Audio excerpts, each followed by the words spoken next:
The rain poured relentlessly, drumming against the windshield of Jake's car as he drove cautiously down the desolate road. The dark forest flanked both sides of the narrow path, gnarled branches reaching out like skeletal fingers. The only illumination came from his dim headlights reflecting off the wet pavement, casting eerie shadows that danced and twisted in the storm. In the back seat, Lisa shivered and pulled her jacket tighter around her shoulders. "I told you guys we should have left earlier. This storm is getting worse." Her voice wavered slightly, a mix of frustration and unease. "Relax," Jake said, his knuckles white as he gripped the wheel. "We're almost at the cabin." Beside him, Mia peered through the rain-streaked window, her breath fogging up the glass. The trees blurred past in a hazy mix of darkness and motion, but something made her stomach tighten. A figure, just for a second.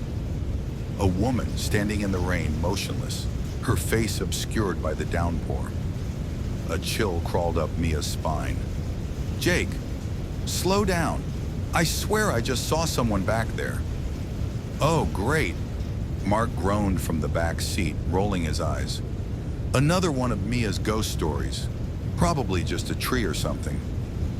Mia's fingers pressed against the glass. She knew what she saw. "She was just standing there," she whispered, more to herself than to the others. Jake sighed. "Mia, we're in the middle of nowhere. No one's out here in this weather." But something gnawed at her gut. Something felt wrong. Before she could argue, the car sputtered violently. The engine groaned, the headlights flickered, and then darkness. "Are you serious?" Jake slammed his fists on the steering wheel as the vehicle coasted to a stop. The rhythmic pounding of the rain became deafening in the sudden silence. Lisa checked her phone, her expression tightening. "No signal." "Of course." Jake exhaled sharply, rubbing his temples. "The cabin's about a mile ahead. We can just walk the rest of the way." Lisa looked out at the storm. "In this?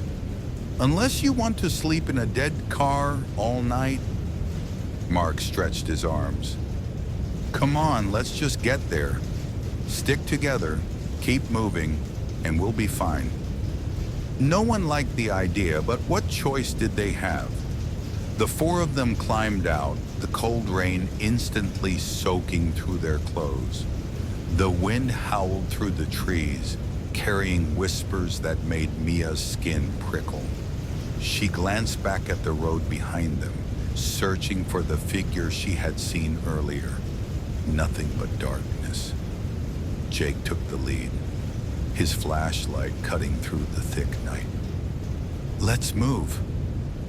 They trudged forward, their shoes sinking into the muddy road.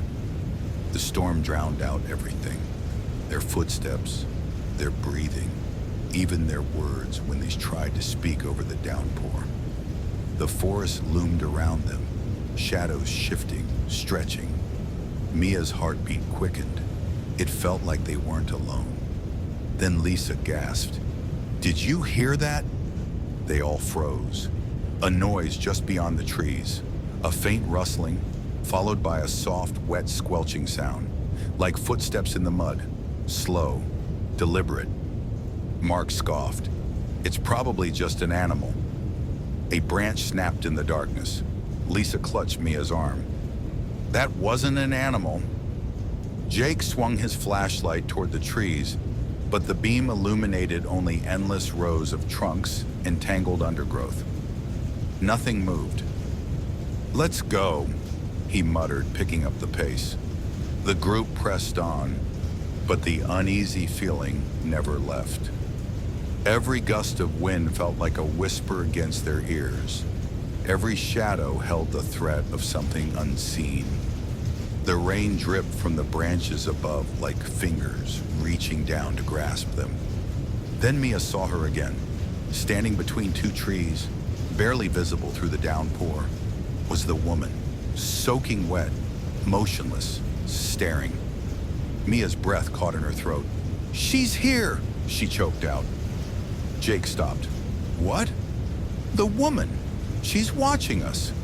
Lisa turned in the direction Mia was looking, but saw nothing.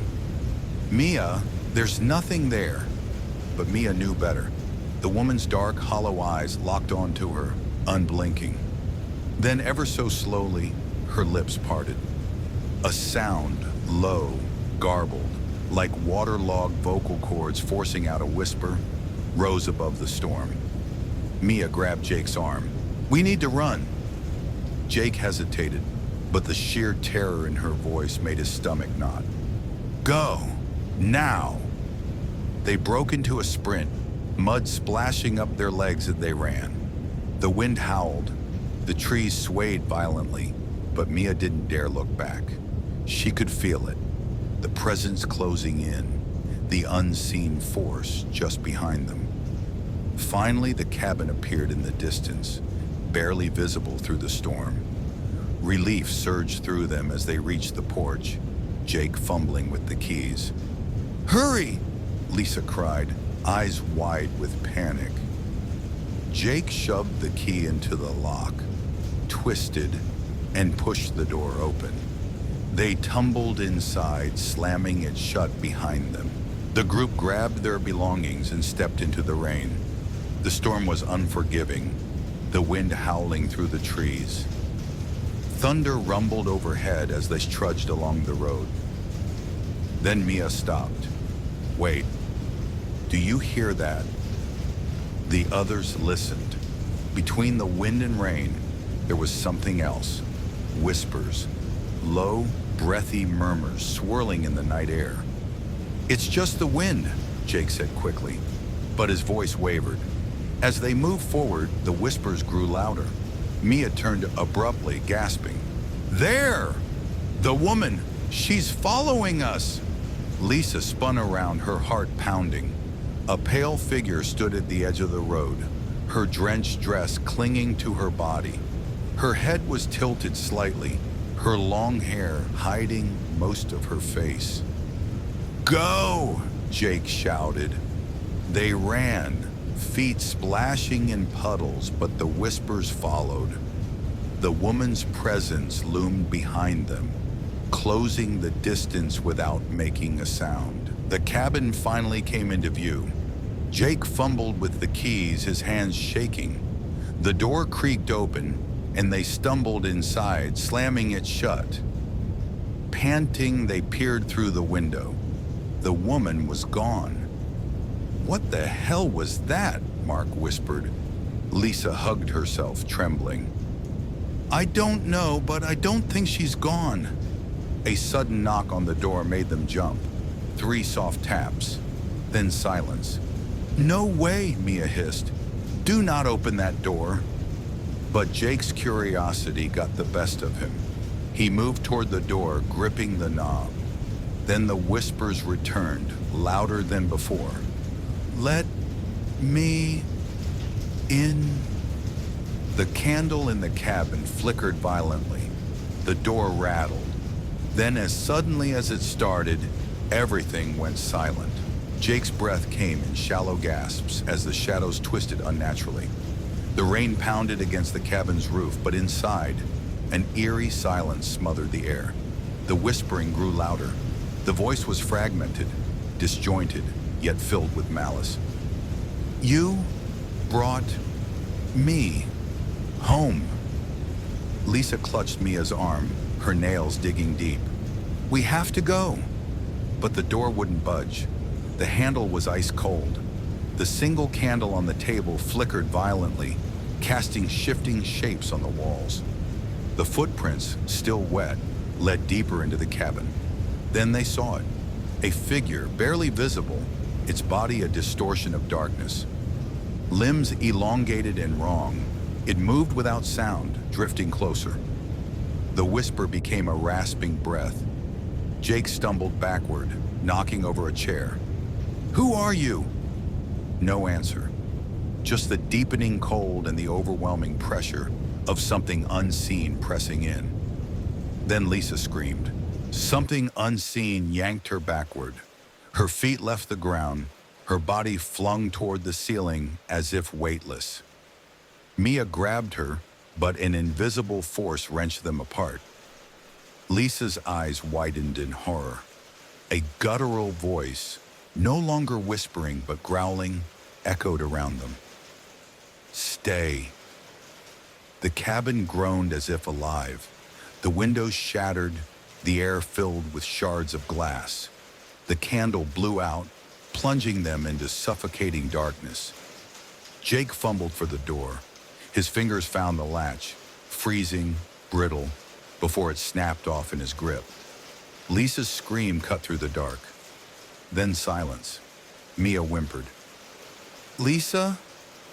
No response, only the sound of wet footsteps approaching. And this time, they weren't leaving. The night stretched endlessly, the presence never leaving. Shadows crawled along the walls, shifting unnaturally in the dim candlelight. The whispers continued, weaving through the air, an eerie lullaby that refused to fade. The four of them huddled together in the center of the cabin, backs pressed against each other, too afraid to close their eyes. Every creak of the wooden floor, every gust of wind against the window sent their hearts hammering. The darkness felt alive, pressing in from all sides. Lisa had stopped crying hours ago, her breath coming in shallow gasps. Mia gripped her hand tightly, her own fingers ice cold. Jake sat rigid, eyes locked on the doorway, while Ethan clutched the useless, broken door latch in his trembling fist. No one spoke. No one moved. The rain pounded on the roof, masking the faint sound of something pacing just beyond their circle. Slow, deliberate steps, a presence unseen, but felt in the marrow of their bones. At some point, exhaustion took over. Their bodies remained tense, but their minds drifted between waking and sleep, caught in a fog of terror and fatigue. The whispers never stopped.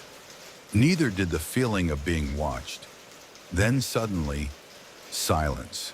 The rain had stopped. Morning light bled through the shattered windows, casting long streaks of dull gray across the cabin floor. The air felt thick, suffocating, as if something unseen still lingered in the space between them. Mia was the first to move, peeling herself away from the others. Her body ached, her limbs stiff from hours of fear. She stepped toward the door hesitantly, as if expecting it to resist her touch. But this time, it opened with ease. Cool morning air rushed inside. One by one, they stepped out, their breaths shaky.